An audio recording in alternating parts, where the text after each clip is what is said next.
Hello यार beautiful CA foundation students guys, आज हम डिस्कस करने वाले हैं कि भाई आपको सीए फाउंडेशन लॉ के पेपर में किन बातों का ध्यान रखना है, कौन सी चीज करनी है और कौन सी चीज नहीं करनी है। यानी कि सीधी सी बात, मैं आपको कुछ टिप्स देने वाला हूं। सबसे पहली टिप जो है कि भाई पेपर प्रेजेंटेशन आपका बहुत खतरनाक होना चाहिए। खतरनाक इन द सेंस बहुत ज्यादा अच्छा होना चाहिए। अब इसके रिगार्डिंग मैं आपको कुछ अपने स्टूडेंट्स की आंसर शीट दिखाना चाहता हूं। अगर आपको नहीं पता होगा तो हमारी टेस्ट सीरीज चल रही है, लाइक 1 मंथ टेस्ट सीरीज थी, अभी भी चल रही है, अभी वो कंप्लीट नहीं, उसका पूरा 100 मार्क्स के 3 मॉक टेस्ट पेपर अभी बाकी हैं। तो जो मैंने टेस्ट सीरीज में जो अनुभव किया, जो आंसर शीट मैंने देखी स्टूडेंट्स के, वो आपसे मैं शेयर करते हुए आपको मैं बताऊंगा कि पेपर प्रेजेंटेशन कितना मैटर करता है, कितना ज्यादा मैटर करता है। ध्यान दीजिएगा, सबसे पहला वाला डिस्कस कर रहे हैं पेपर प्रेजेंटेशन। अभी सुनना मेरी बात ध्यान से, जस्ट अ मोमेंट। यहां पे मैंने एक टेस्ट लिया था। हम क्या करते हैं, यूनिट वाइज टेस्ट लेते हैं। तो टेस्ट में सबसे पहला मैंने यहाँ पे एक क्वेश्चन इनको दिया था कि भाई पार्टनरशिप एट विल और पार्टनरशिप, पर्टिकुलर पार्टनरशिप के ऊपर आप थोड़ा सा रोशनी डालिए। तो 4 मार्क्स का था, यानी कि 2 मार्क्स का ये, 2 मार्क्स का ये। अभी देखो, मैं आपको पहले वो आंसर शीट दिखाता हूं जो मेरे हिसाब से अप टू द मार्क नहीं है, फिर मैं आपको वो आंसर दिखाऊंगा जो अप टू द मार्क है, और उस बच्चे की आंसर शीट भी मैं आपसे शेयर करूंगा। सुनिएगा ध्यान से। अब जैसे ये बच्ची ने यहाँ पे लिखा कि देखो पार्टनरशिप एट विल, पहले उसने हेडिंग डाल दी, उसके बाद there is no provision for the dissolution of partnership. सीधा कि भाई पार्टनरशिप एट विल में कोई प्रोविजन नहीं होता डिसोल्यूशन ऑफ पार्टनरशिप के लिए। Partnership at will has no fix period. Okay, it can be dissolve by giving a notice in writing with intention to dissolve. लेकिन नोटिस किसको देना है, इंटेंशन किसको बताना है? सारे पार्टनर को नोटिस देना पड़ता है ऑफ इंटेंशन टू डिसॉल्व। ऐसा कुछ भी नहीं था, इनकम्प्लीट है। तो देखो वहां पे मैंने कट लगाया हुआ है। फिर if there is mentioned that the partnership will dissolve on the mentioned date and if there is not mentioned that the partnership, कुछ भी यहाँ पे था तो कट कर दिया। और मैंने बच्ची को बोला भाई यहाँ पे तेरे को अगर ऐसा आंसर लिखना है तो तेरे को आधे मार्क्स मिलेंगे। एक बच्ची और आती है, फिर उसका आंसर इस प्रकार से है कुछ। उनका तो पहले तो ये रोमन नंबर ही आप देखो आड़ा तिरछा, तो मैंने वहां पे भी मार्क किया कि भाई पार्टनरशिप एट विल आप क्या बता रहे हो। तो देखो इन्होंने लिखा it is a kind of partnership where करके त्रिशूल बनाया, काटा पीटी है। देखो यहाँ पे मैंने बोला भैया ये त्रिशूल काटा पीटी रहने दो, उसकी जगह आप जॉट पॉइंट बनाओ। तो ये आपको भी ध्यान रखना है। There is no provision as to the duration of the partnership, there is no provision for the determination of partnership. भाई 2 मार्क्स का खत्म, ऐसा नहीं होगा भाई। अब देखो जो बच्चे ने अप टू द मार्क लिखा है उसकी आप आंसर शीट देखो कि उसने कैसे लिखा है, ध्यान से। अच्छा, एक चीज आपने और नोटिस को देखो, आप ये वाली आंसर शीट देखो कितनी नीट क्लीन टाइडी है एकदम, ठीक है।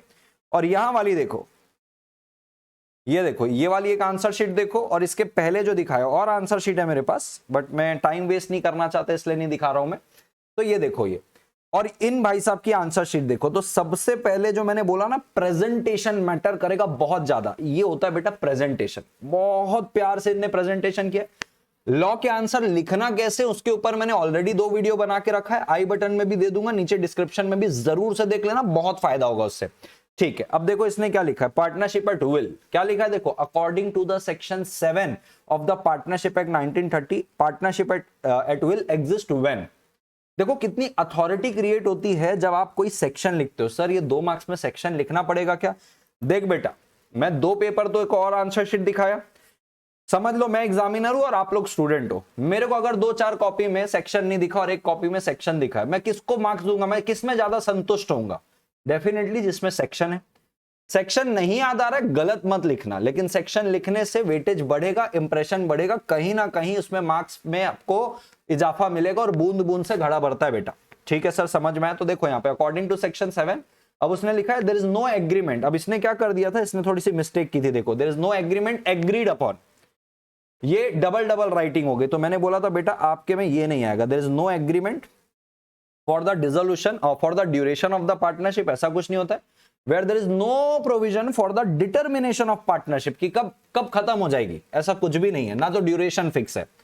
और when there is an agreement between the partner, अगर आप पर्टिकुलर पार्टनरशिप कर रहे हो और उस पर्टिकुलर पीरियड के बाद भी अगर आप कंटिन्यू करते हो तो उसको बोलते हैं पार्टनरशिप एट विल। इसने एक एक्स्ट्रा पॉइंट ऐड किया, और it get dissolved when any of the partner has intention of dissolving it and gives the notice in writing। इसने भी ये पूरा नहीं लिखा था, राइटिंग में किसको, to all the partners. Incomplete था तो मैंने वहां पे कंप्लीट किया। तो कई चीजें ना आप ऐसे पूरा लिखने में 2-4 शब्द छोड़ देते हो और उसकी वजह से वो इनकम्प्लीट हो जाता है, 2 वर्ड 3 वर्ड की वजह से वो इनकम्प्लीट हो जाता है। तो हमेशा ध्यान रखो कि भाई नोटिस दे रहे हो किसको दे रहे हो, notice must be in writing, और नोटिस में क्या बताना है, intention to dissolve to all the partners, किसी एक को नहीं देना है, बराबर है। तो ये कंप्लीटनेस आपको ध्यान रखनी पड़ेगी। एक ये एग्जांपल हुआ। दूसरा मैं आपको बताना चाहता हूं कि एक हमने क्वेश्चन ये डिस्कस किया था, ये वाला, मैं बस बहुत सारे आंसर शीट है बट मैं जो मेन मुद्दा है उसके रिगार्डिंग आपको बस बता रहा हूं कि आपका आंसर कैसे रहना चाहिए। इसके ऊपर ऑलरेडी मैंने 2 वीडियो बनाई, अब देख लेना जैसे मैंने आपको बताया। अभी क्वेश्चन नंबर 2 था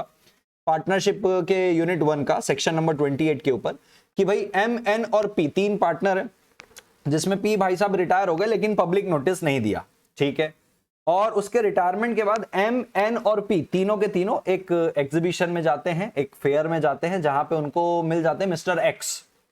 तो क्योंकि मिस्टर एक्स वहां पे रेफ्रिजरेटर का फेयर लगाए हुए थे, एग्जीबिशन लगाए, तो मिस्टर एक्स और मिस्टर पी जो कि ऑलरेडी रिटायर हो चुके हैं पार्टनरशिप से, उनकी बातचीत होती। मिस्टर एक्स बहुत इंप्रेस हो जाते जो फेयर लगाए, उनने मिस्टर पी से उनका कार्ड मांगा। अब कार्ड मांगा ना, विजिटिंग कार्ड मांगा, तो मिस्टर पी ने वो वाला विजिटिंग कार्ड दिया जो पुराना था, जिसमें एम एन पी आज भी पार्टनर दिख रहे हैं, लेकिन पब्लिक नोटिस नहीं दिया था कि पी आज पार्टनर नहीं है।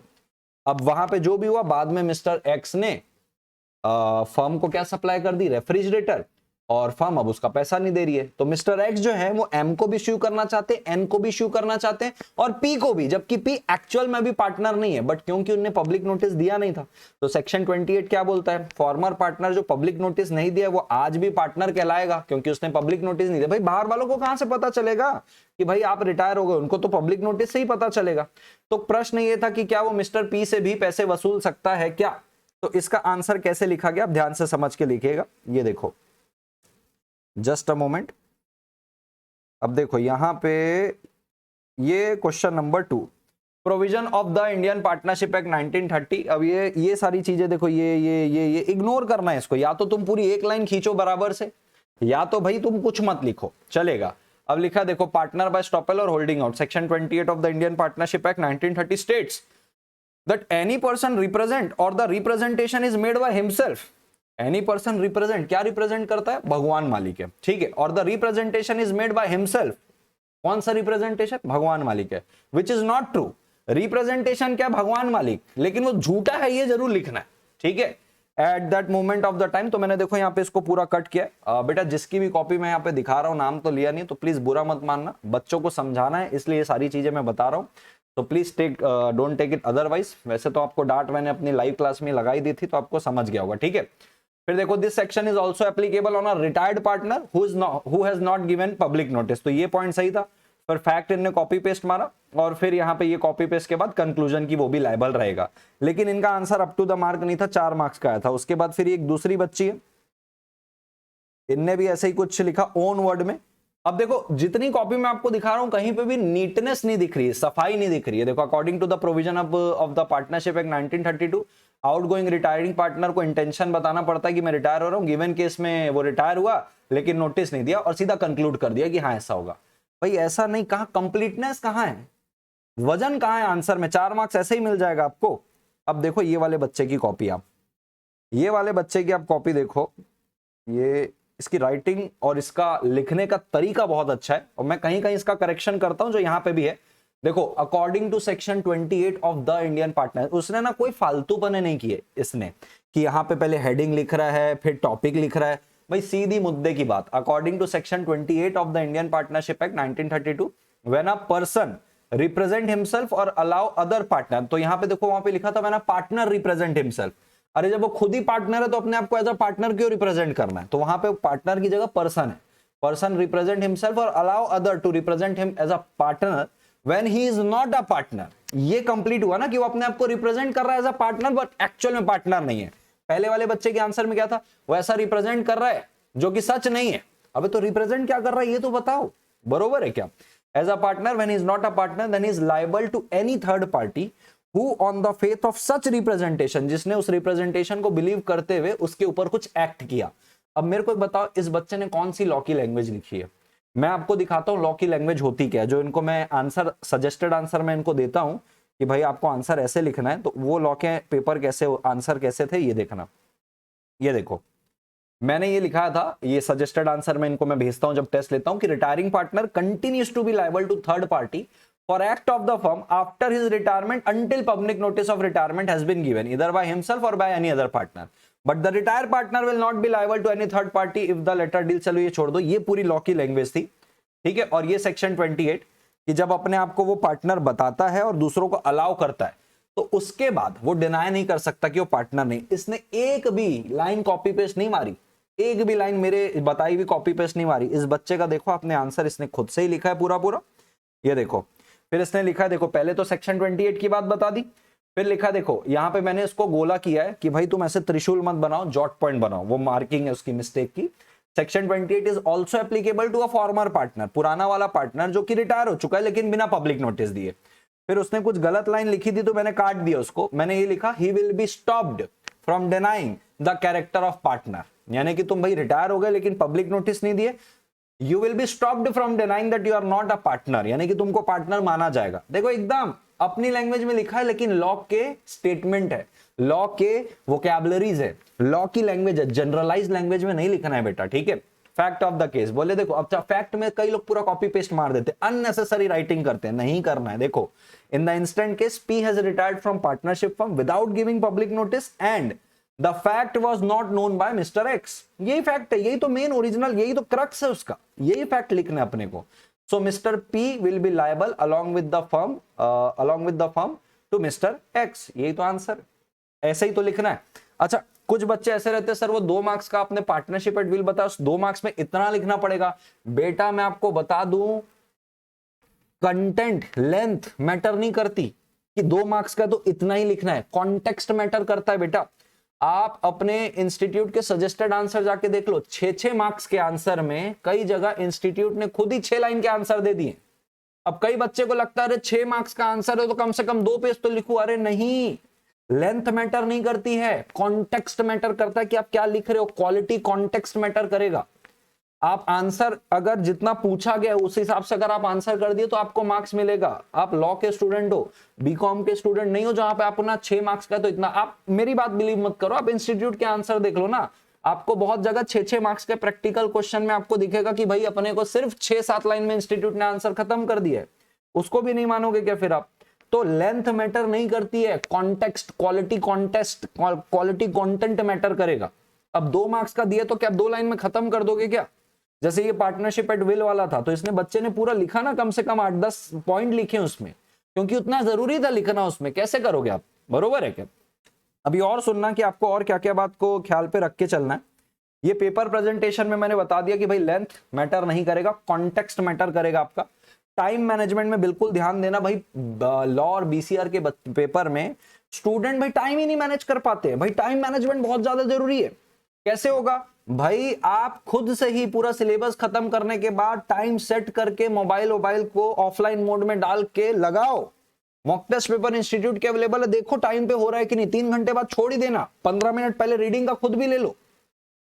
ये आपको करना पड़ेगा टाइम मैनेजमेंट। आप 100 मार्क्स का पेपर ही अटेंड नहीं कर पाते हो, मैंने पूरा रिकॉर्ड देखा हुआ है, बच्चा कोई 80 मार्क्स का अटेंड करके आ रहा है, कोई 90 मार्क्स का अटेंड करके आ रहा है, कोई बोले सर 5 मार्क्स का छूट गया, कोई बोले सर मेरा 25 मार्क्स का छूटा है, मैंने सिर्फ 75 मार्क्स अटेंड किया। अब तुम सोचो, अगर तुम 75 मार्क्स का अटेंड कर रहे हो तो भाई तो तुम भूल जाओ 25 मार्क्स तुमको कहीं से भी मिलेगा, इसके लिए तो तुमने कोई रूम ही नहीं छोड़ा, ये तो गया छुट्टा छुट्टा गया। अब आपकी मार्किंग 100 में नहीं होगी, अब आपकी मार्किंग 75 में होगी, क्योंकि आपने अटेंड ही उतना किया, इसके लिए तो आपने रूम ही नहीं छोड़ा। आपको एग्जामिनर मार्क्स देना चाहेगा तो भी नहीं दे पाएगा, क्योंकि आपने अटेंड ही नहीं किया। आपको एग्जामिनर की साइकोलॉजी से भी खेलना आना चाहिए। बच्चे क्या करते हैं, जो अच्छे से आता है सबसे पहले उसको किया, फिर थोड़ा सा कम अच्छा आता है वो किया, ऐसे लास्ट में पूरा रायता फैला के आते हो। भाई ऐसे नहीं करना है, एग्जामिनर की साइकोलॉजी से खेलो। अभी देखो मैंने आपको पेपर दिखाए, मेरे को भी देखो सब 2-3 पेपर दिखाया तो किसका नीट लग रहा था, मेरे को भी चेक करने में अच्छा लगता है। बेटा सेम एग्जामिनर है, उसको आपकी कॉपी चेक करने में तकलीफ आएगी, आपके मार्क्स में तकलीफ आएगी। तो आपको क्या करना है, आपको जो सबसे अच्छा आता है ना आप करो, उसके एग्जामिनर की साइकोलॉजी से खेलो। उसको ये मत बताओ कि हाँ भाई हर बच्चे ऐसे ही रहते हैं कि भाई पहले नहीं आया, पहले जो अच्छे से आया वो किए, फिर थोड़ा कम अच्छा और लास्ट में तो रायता ही होगा, जाते जाते उसको रायता ही दिखता है। जो अच्छे से आता है पहले करो, जो थोड़ा सा कम अच्छा आता है, थोड़ा सा कम अच्छे से आता है लास्ट में करो, बीच में रायता फैलाओ। उसको ऐसे कंफ्यूज करो कि अच्छा हाँ अच्छा लिखा है, फिर ये गलती से शायद गलत लिख दिया होगा, फिर अच्छा लिखा है यार, तो वो कंफ्यूज हो जाएगा, उसको समझेगा नहीं यार ये पढ़ के तो आया है। आप लास्ट में पूरा रायता करके आते हो तो उसको सेट हो जाता है, लास्ट में पूरा काटना ही काटना है। अब देखो मैं तुमको दिखाता हूं, अब जैसे ये वाले बच्चे की जो कॉपी है, इसने स्टार्टिंग में इतना अच्छा लिखा कि ना मेरी साइकोलॉजी बन गई कि आगे वो सब अच्छा अच्छा लिखेगा करके, बरोबर, आगे सब अच्छा लिखेगा, राइटिंग भी अच्छी, देखो पूरा राइट राइट मारा हूं, एक साइकोलॉजी बनती जाती है कि आप अच्छा अच्छा अच्छा अच्छा लिख रहे हो ना, साइकोलॉजी बनती जाती है। अब क्या करते हो आप, पहले अच्छा लिखे, फिर थोड़ा सा कम, आपकी डिग्रेड होने लग जाती है, आंसर की क्वालिटी डिग्रेड होने लग जाती है, तो लास्ट में उसका पूरा माइंडसेट बन जाता है कि हर बच्चे का ऐसे ही काटते जाओ। आपको वो सारी चीजें करनी नहीं है, बिल्कुल उसको ध्यान पे रखना, अननेसेसरी राइटिंग नहीं करना। जैसे मैंने बोला भाई हेडिंग डाल रहे हो, फिर टॉपिक डाल रहे हो, जबरदस्ती की राइटिंग नहीं, काटा पीटी नहीं, त्रिशूल मत बनाओ, जॉट पॉइंट बनाना तो जॉट पॉइंट बनाओ, जनरलाइज लैंग्वेज नहीं होनी चाहिए जैसे बाकी लोग की थी, मैंने आपको दिखाया।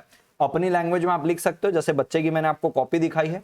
सेक्शन रॉन्ग मत डालो, अगर आपको गलत सेक्शन मतलब इंस्टेड ऑफ ना डालो, don't quote wrong section, better not to quote section, मत सेक्शन डालो ही मत अगर याद नहीं आ रहा है तो। कंसेप्चुअल क्लैरिटी बहुत जरूरी है, और आपको ये जानना जरूरी कि भाई हर चैप्टर से कितने मार्क्स का वेटेज है। कई बच्चों को यही नहीं पता कि कितने मार्क्स का वेटेज है हर चैप्टर में, तो तैयारी कैसे करोगे आप, मेरे को ये बताओ। ये देखो, आपको ये पता होना चाहिए कि भाई कॉन्ट्रैक्ट एक्ट है तो कितने मार्क्स का प्रैक्टिकल क्वेश्चन आता है, कितने मार्क्स का डायरेक्ट क्वेश्चन आता है, और टोटल कितने मार्क्स का आता है सेल ऑफ गुड्स एक्ट से। अब कई बच्चे ऐसे हैं, अब भाई एलएलपी आता ही 5 मार्क्स का है, एलएलपी पढ़ जा रहे कि भाई छोटा है ना तो उसको पहले कर लो, अरे आता ही 5 मार्क्स का है, उसमें कितना समय डालोगे।